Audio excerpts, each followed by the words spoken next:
भगवान बुद्ध के प्रवचन सुनने के लिए एक व्यक्ति नियमित रूप से आता था। इस प्रकार से उसे 1 माह हो चुका था, किंतु उसके जीवन पर कोई प्रभाव नहीं पड़ रहा था।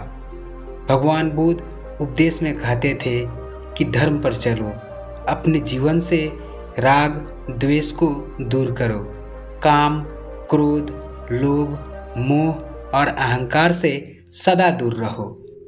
बुद्ध के उपदेशों से लोगों को बहुत शांति मिलती थी, किंतु उस व्यक्ति का मन अशांत रहता था।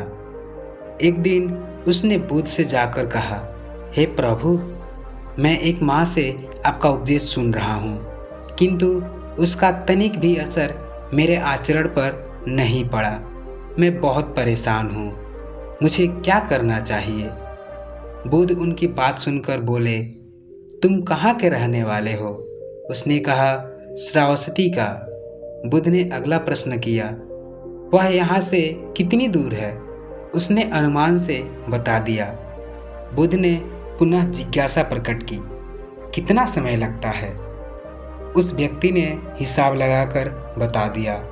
बुद्ध ने कहा, अब बताओ कि क्या तुम यहाँ पर बैठे बैठे ही अपने घर पहुँच सकते हो? उसने कहा, यह कैसे हो सकता है? वहाँ पहुँचने के लिए तो चलना होगा। तब बुद्ध ने बड़े प्रेम से उसे समझाया, जैसे चलने पर ही पहुँचा जा सकता है, वैसे ही अच्छी बातों पर अमल करने से ही लाभ होता है। हे प्यारे, तुम मेरे ज्ञान के साथ अपने कर्म को जोड़ दो, तब तुमको उत्तम फल मिलेगा। उस व्यक्ति को अपनी गलती समझ में आ गई। उसने अपने जीवन में सुधार कर लिया, जिससे उसका जीवन सदाचारी बन गया। क्या आपके साथ भी ऐसा होता है कि आप कोई काम कर रहे हैं लेकिन उसका फल आपको नहीं मिलता है? और उसके बारे में और ज़्यादा ज्ञान प्राप्त कीजिए, जिसकी मदद से आप उस काम को और बेहतर तरीके से कर पाएंगे और आप उसमें सफलता पा सकेंगे। आशा है कि आज की कहानी आपको पसंद आई होगी।